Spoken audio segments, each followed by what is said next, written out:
दोस्तों, इस क्लास में आपको डिक्टेशन प्रोवाइड करूंगा मैं 80 WPM पर SSC और DSSSB के लिए जो स्पेशल मैंने मैटर तैयार किए हैं उसकी आपको डिक्टेशन प्रोवाइड कर रहा हूं 80 WPM पर। Be ready for it.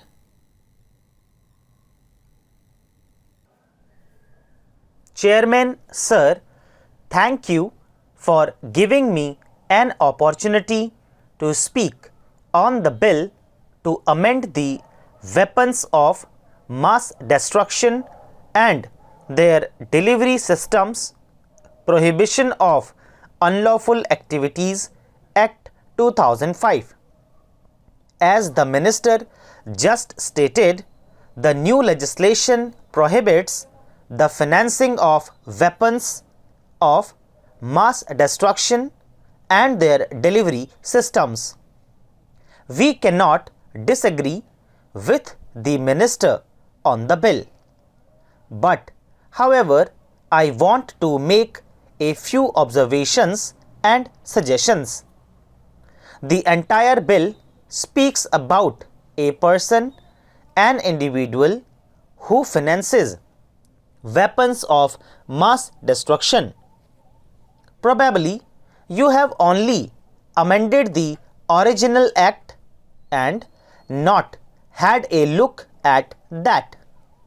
But I would like to suggest that more than individuals who finance weapons of mass destruction and their delivery systems, it is organizations, it is countries. Also, the original act envisaged largely for Indian citizens and extraterritorial applications. But you should now consider that this act applies to foreigners, foreign citizens, where we have extradition agreements with the foreign countries. We all know who is financing the terror operations against India. There is specific information about them regarding financing weapons of mass destruction.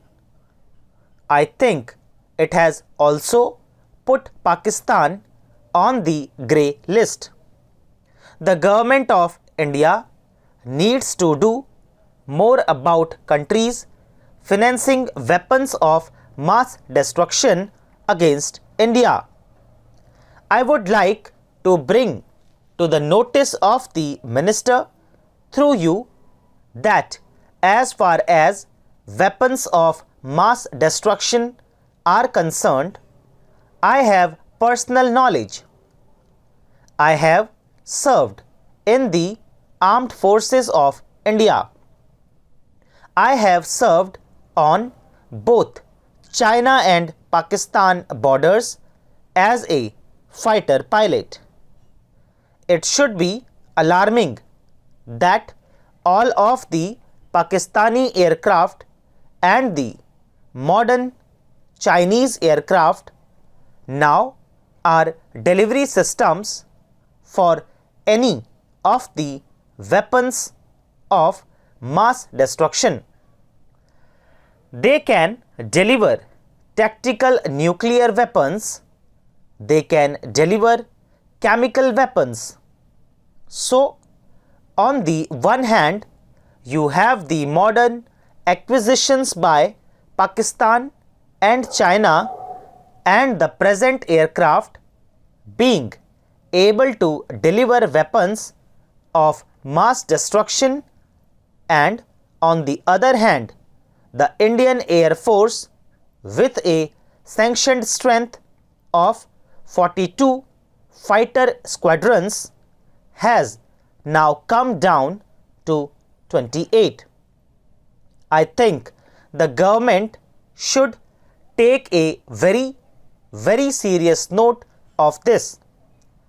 I would like to also bring to the notice of the government through you that weapons of mass destruction were seriously used last in World War II when the cities of Hiroshima and Nagasaki were totally destroyed by an atomic bomb. After that, for many decades, countries were afraid to use weapons of mass destruction. But of late, countries are becoming more brazen in using these weapons, whether it is in Syria or in the present Russia-Ukraine conflict, where the Russian president himself in his statement asked his nuclear forces to be alert. I think the government of India must take note of this disturbing trend. The government of India must also take note of the fact that the weapons of mass destruction, whether they are nuclear, chemical or biological, are now becoming far more potent and powerful. I would also like to caution the government of India that drones are now being manufactured to carry weapons of mass destruction. This is an alarming situation. Now, we also have a situation where we have instability in our neighboring country. Actually, anything is possible now. Honorable Chairperson, Sir, I would like to mention a few points about proliferation financing, which this bill talks about.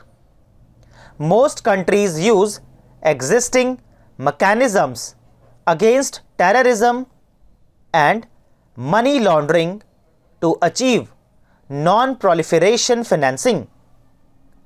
The Financial Action Task Force report on proliferation financing suggests that countries must also raise awareness and help clarify the obligations on individuals, firms and financial institutions to be vigilant to proliferation and proliferation financing, as well as provide a basis within the country's legal framework to report suspicious financial activity.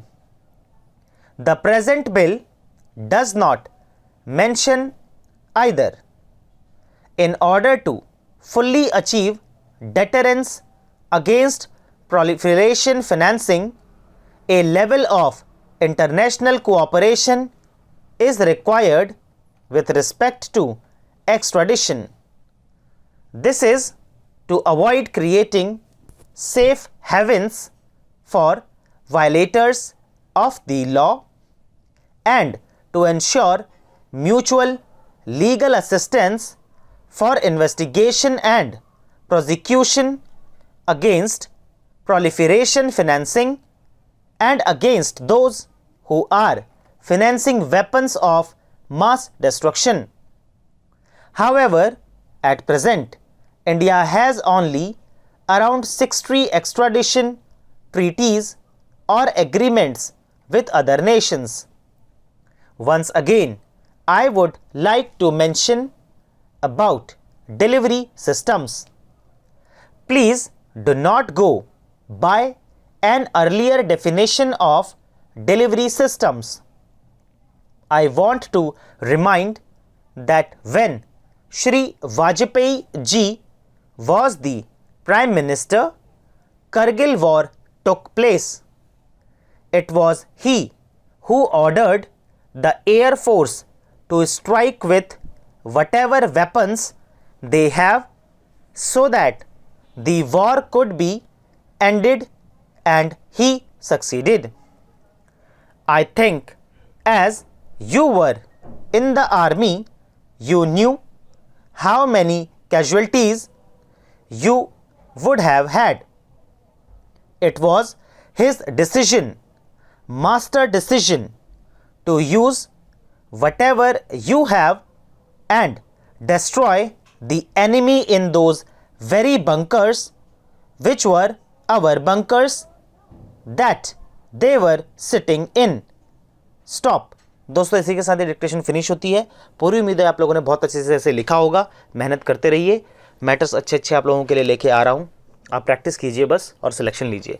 आपसे मुलाकात करता हूँ अगली class में अगली transcription के साथ। तब तक के लिए बाय बाय, टेक केयर।